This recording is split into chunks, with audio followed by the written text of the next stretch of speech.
Bonjour. Dans ma vidéo précédente, je suis revenu sur l'affirmation que l'on entend souvent de la part des catholiques romains que le siège de Rome aurait été préservé de toute hérésie.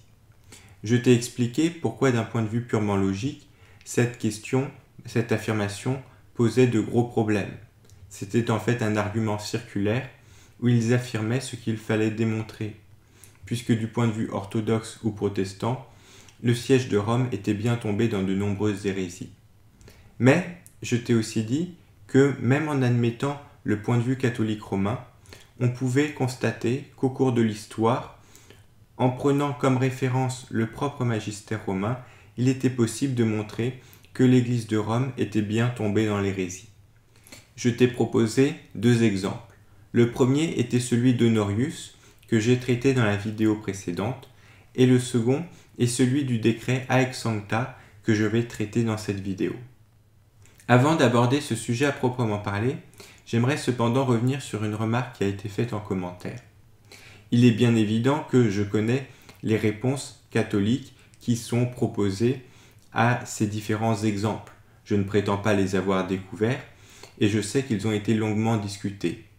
Mais si je les présente en vidéo, c'est bien sûr parce que je n'ai pas été convaincu par les réponses proposées. Concernant Honorius, en fait, il y a eu trois types de réponses proposées pour tenter de résoudre ce problème.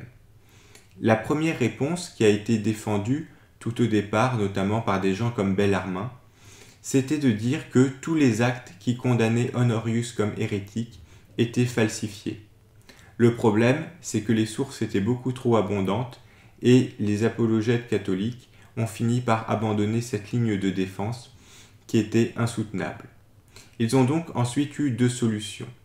La deuxième solution était de dire que Honorius en fait n'a jamais vraiment été hérétique. On avait simplement mal compris son texte. Le problème, c'est que le texte en lui-même est très évident et qu'il répond tout simplement à la question qui lui est posée. Or, cette réponse est, du point de vue catholique romain ou orthodoxe, considérée tout simplement comme hérétique. Il n'y a pas vraiment de discussion possible sur ce sujet. La question est claire. Combien de volonté a Jésus? La réponse d'Honorius est tout aussi claire et elle est considérée comme hérétique par les catholiques romains et les orthodoxes. La troisième solution possible est de considérer que cette déclaration n'engage pas réellement le pape, soit parce qu'elle est pastorale, soit parce qu'il l'a dit à titre de docteur privé. Le problème, c'est que là encore, les documents empêchent d'adopter cette position. D'une part, la question lui a été posée publiquement en tant que pape, et c'est bien en tant que pape dans un document officiel qu'il y a répondu. On ne peut donc pas dire que c'est en tant que docteur privé. Et deuxièmement, on ne peut pas dire que cette matière soit pastorale, puisqu'elle concerne une question de christologie. Or, on peut dire que la christologie est au centre de la théologie chrétienne. Une question christologique ne peut jamais être pastorale. Je profite de cela pour faire une petite remarque d'ordre général. J'ai remarqué que le terme de pastoral, depuis quelque temps, était très facilement galvaudé et qu'on lui donnait une extension complètement invraisemblable. En fait, pour se sortir des contradictions, j'ai l'impression que les catholiques romains invoquent la pastorale dans toutes sortes de sujets, même des sujets qui ne sont pas du tout pastoraux. Alors oui, la pastorale existe. Par exemple, est-ce qu'il faut la pastorale ou la discipline? Par exemple, est-ce que l'on peut s'agenouiller le dimanche? Des fois l'Église a dit oui, des fois elle a dit non. On peut considérer que c'est une question pastorale. Cependant, dès lors qu'on touche à la doctrine concernant le Christ ou la constitution de l'Église, on ne peut plus dire que l'on est dans la pastorale. On est vraiment dans des questions doctrinales et c'est un des deux sujets où le pape est théoriquement infaillible, si l'on en croit bien sûr le magistère romain, lorsqu'il s'exprime en tant que pape. Voilà donc pour le petit point que je voulais faire par rapport à la vidéo précédente. Et j'en viens maintenant au second exemple que je voulais te présenter, celui du décret Haec Sancta. Je vais tout d'abord revenir sur le contexte. Nous sommes au tout début du XVe siècle, à une époque où il y a 3 papes en Occident. Alors 3 papes peut étonner, comment en est-on arrivé là? En fait, tu as peut-être entendu parler qu'au cours du XIVe siècle, la papauté a été déplacée de Rome en Avignon. Finalement, elle est revenue à Rome en 1378 et un pape a été élu.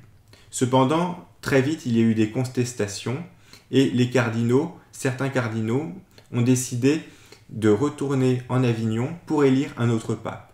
On s'est retrouvé donc avec 2 papes pendant près de 40 ans. Au bout de 40 ans, on a voulu réunir un concile pour mettre fin à cela et avoir plus qu'un seul pape. On a donc élu un nouveau pape. Le problème, c'est que les 2 autres papes ont continué à être papes. Du coup, au lieu de 2 papes, on s'est retrouvé avec 3 papes. L'Église d'Occident était en pleine crise et on avait vraiment du mal à voir comment on pouvait sortir de cette crise. Finalement, c'est l'homme d'État peut-être le plus important de l'époque, l'empereur, qui a pris les choses en main et qui a décidé de convoquer un concile. Ce concile avait d'ailleurs été convoqué avec l'aide d'un des 3 papes, qui sera très vite déposé. Et en fait, ce que ce concile va demander, c'est tout simplement que les 3 papes en exercice se retirent ou soient déposés et qu'un autre pape soit élu à sa place, à leur place. Et c'est effectivement ce qu'il va se passer, puisque les 3 papes vont devoir se retirer sous la contrainte du concile, et un nouveau pape va être élu sous le nom de Martin V. Et c'est effectivement ce qui va mettre fin à la crise qu'on a appelée le grand schisme d'Occident. Le problème, c'est que pour parvenir à ce but, le concile a dû proclamer un décret qui affirmait la supériorité du concile sur le pape.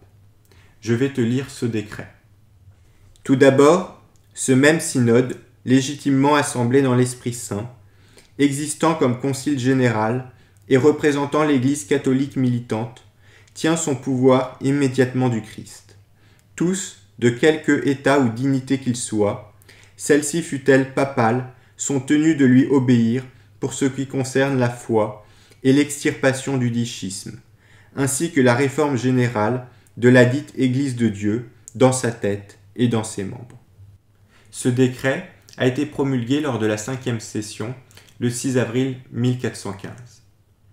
Or, son affirmation centrale, qui va permettre la fin du grand schisme, est en fait considérée aujourd'hui comme hérétique aux yeux du magistère romain. En effet, ce décret affirme que ce concile général est supérieur au pape. C'est ce que l'on appelle le conciliarisme. Cette théorie va être très populaire a été très populaire durant l'époque médiévale, mais aussi durant l'époque moderne, et c'est elle qui nourrira notamment ce que l'on a appelé le gallicanisme, qui était en quelque sorte la religion officielle des rois de France. Mais cette théorie gallicane a ensuite été condamnée comme hérétique et de manière définitive par le Concile Vatican I. Le problème fondamental ici, pour la théologie catholique romaine, c'est que ce grand schisme a été résolu par un décret qui est aujourd'hui considéré comme hérétique. C'est un fait qu'il est impossible de justifier rationnellement si on croit en l'infaillibilité du magistère romain. Alors, notons bien que les historiens catholiques et les théologiens connaissent bien sûr cette objection et qu'ils ont tenté différentes réponses. Certains ont essayé de développer une herméneutique de la continuité, mais elle a très vite été abandonnée, mais cette hypothèse a très vite été abandonnée car elle est intenable. D'autres ont tenté de dire que le décret avait été falsifié. Le problème, c'est qu'ils n'ont apporté aucune preuve de cette falsification. Et surtout, il y a quelque chose qui va à l'encontre de cela, c'est que ce décret a bien été appliqué. Puisque sans ce décret, la démission des 3 papes présents et l'élection d'un nouveau pape auraient été impossibles. et ce fait-là ne peut pas être expliqué autrement. En conclusion, on peut dire que cet exemple montre bien que Rome, même d'un point de vue romain, est bien tombée dans l'hérésie. Et j'ai envie de dire que cette hérésie a même été nécessaire pour résoudre ce qui a été l'une, peut-être même la plus grande crise de l'Église médiévale, le grand schisme d'Occident. J'aurai bien sûr l'occasion de te reparler de tout cela dans de prochaines vidéos. Je t'expliquerai plus en détail la question de la papauté d'Avignon qui précède le grand schisme et je reviendrai aussi sur la question des thèses qu'on appelle conciliaristes et de leur influence dans les différents pays européens, notamment en France, puisque ce sont ces thèses conciliaristes qui, en quelque sorte, forment la base du gallicanisme. Je te dis donc à bientôt pour de prochaines vidéos.